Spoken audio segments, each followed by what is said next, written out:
Hello everyone, welcome back to my YouTube channel. My name is Daniel, and today in this video we'll be covering my round 2 game from the Quebec Open Championships. Keep in mind currently I am 1 for 1 in games. Currently I won my round 1 game, and in this round I am playing against a almost 1900 opponent. I'm playing the black pieces, and let's take a look at what happened in the game. My opponent opens with e4, I play my Sicilian, and we actually go into a Rossalimo here with bishop to b5. Here I play g6, which is the move I usually play. I am a Sicilian dragon player, so g6 does make sense here. c3, one of the variations, trying to play d4. Here I play knight to f6, attacking this pawn on e4. Here my opponent plays queen e2, and here's sort of what I thought for quite a while, because queen e2 I knew wasn't, at least for me, wasn't really a conventional move. I hadn't really looked at this too much.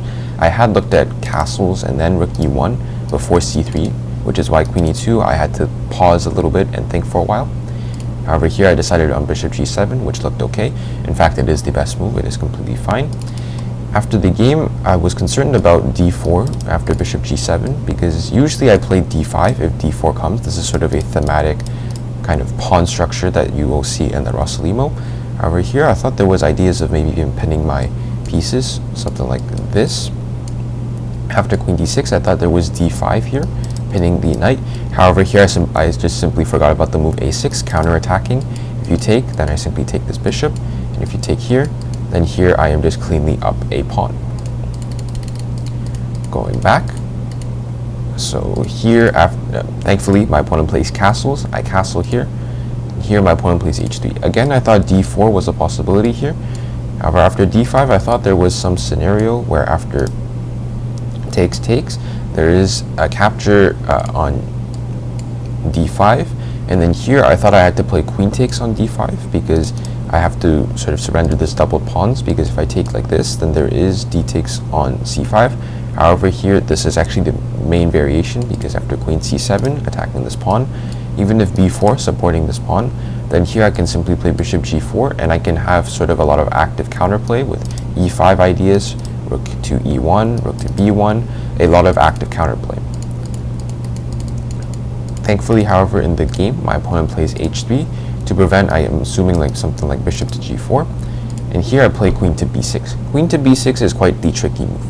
The idea with queen b6 is that I'm threatening knight takes on e4, and this would overload sort of the queen, as the queen serves two purposes, attacking the knight as well as protecting the bishop.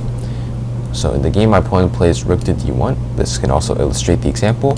After knight takes on e4, there is no queen takes on e4 because of queen takes on b5. Keep in mind this e7 pawn is defended by this knight on c6, and that would be cleanly up a pawn. Rook to d1, the idea I assume for my opponent was that after knight takes on e4, bishop takes, queen takes, you want to play something like d3, and after knight back to f6, this e7 pawn is undefended. However, here I calculated further and noticed that if you play queen takes on e7, then I simply have rook to e8, trapping the queen. This queen has no escape squares. All of these squares are defended, and this knight defends this rook here. All of these squares are defended, and the queen is actually lost. Which is why in the game after knight takes on e4, bishop takes, queen takes, even if you play d3, which happened in the game, knight f6, you can't actually take immediately. So my opponent plays the move bishop to f4. Here, I was debating between two different moves here.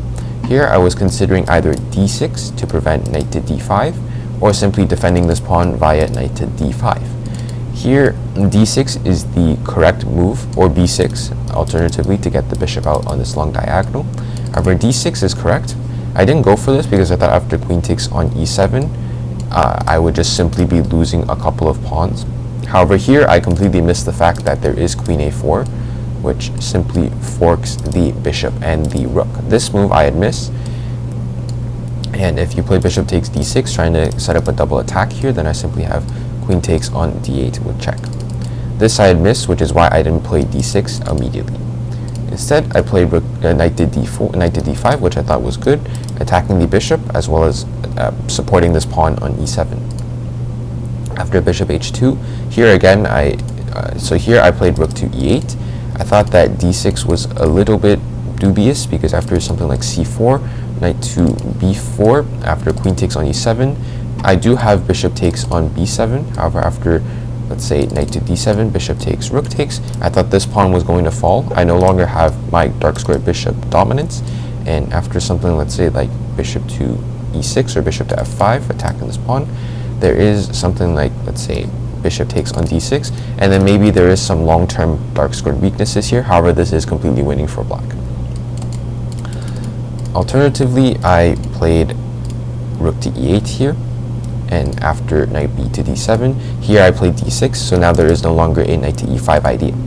Knight f1, and here I play e5, taking a very solid grip over the center, and here my opponent plays the move c5, trying to make this d5 square a weakness. However, here after knight back to c7, my idea is to play knight e6 and play plant my knight onto this d4 square. As when this pawn was on c3, it was controlling this d4 square. However, it no longer is doing that.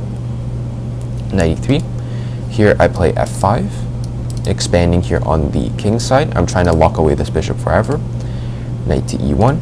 Here I play f4, taking over more space. You can't play knight to g4 because I simply have h5 trapping the knight. Knight to f1. Here I play knight e6, trying to play knight to d4. Here there is knight to f3. There is g5 here. This knight to e6 move does support g5. Here rook to e1, and here I play h5. And here after knight 3 to d2, here is where I make the first mistake, which ends up costing me actually, which actually ends up costing me the whole game. So here the correct move is to directly play g4. You might see that this pawn is under fire right now, and in the game I played the move knight to d4. Instead, the correct move was actually playing g4. The idea here is, although it looks like a pawn sacrifice, it's actually indirectly defended by my bishop here on c8. If you take, then I have knight to d4.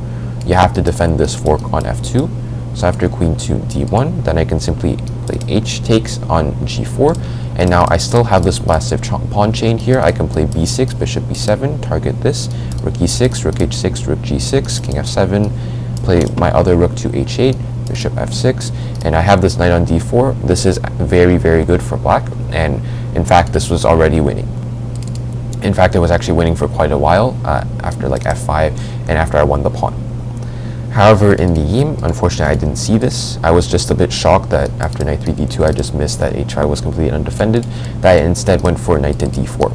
The idea is I'm trying to get in on f2, and if you play queen takes on h5, then I do have knight f2. This is still winning this is still better for black, plus 1.5 advantage for black.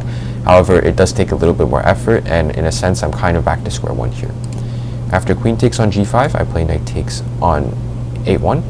After rook takes on a1, here I play rook to f8. My idea is I want to play something like bishop f5, rook f5, and then sort of get my pieces involved. b6, bishop b7 ideas, maybe something like this. Rook to e1. Here I play bishop f5, which actually blunders away my advantage because of the move bishop takes on f4. This move I had missed, but I thought I was still better here. The idea with bishop takes on f4 was that after e takes f4, there is rook to e7, double attacking this bishop. If I play rook f7 defending, then this rook is overloaded. After rook takes, king takes, and queen takes on f5, I am now actually down material. Instead, in the game, here after bishop takes on f4, here I play bishop takes on d3, regaining a pawn, attacking this bishop. And here after bishop e3, here I play rook f6, trying to play rook to g6, and trying to get to g2. Here my opponent plays knight g3, blocking this idea. Here I play rook g6 anyways, queen h5. Here I bring my other rook over to f8, trying to get some active play. Knight to f3, queen d7. This is actually a losing move because of rook to d1. And after here I should have played bishop to c2, although this is already losing for black, sorry.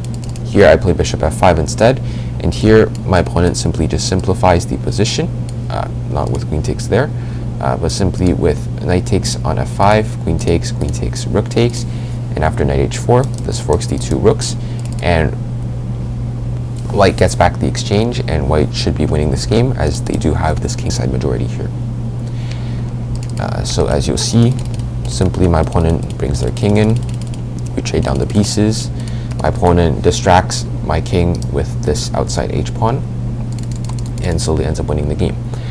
So quite the disappointing loss in my opinion, very disappointing. Should have converted this game. I shouldn't have been as careless with the move h5, although it was the best move. I should have thought about it a bit more.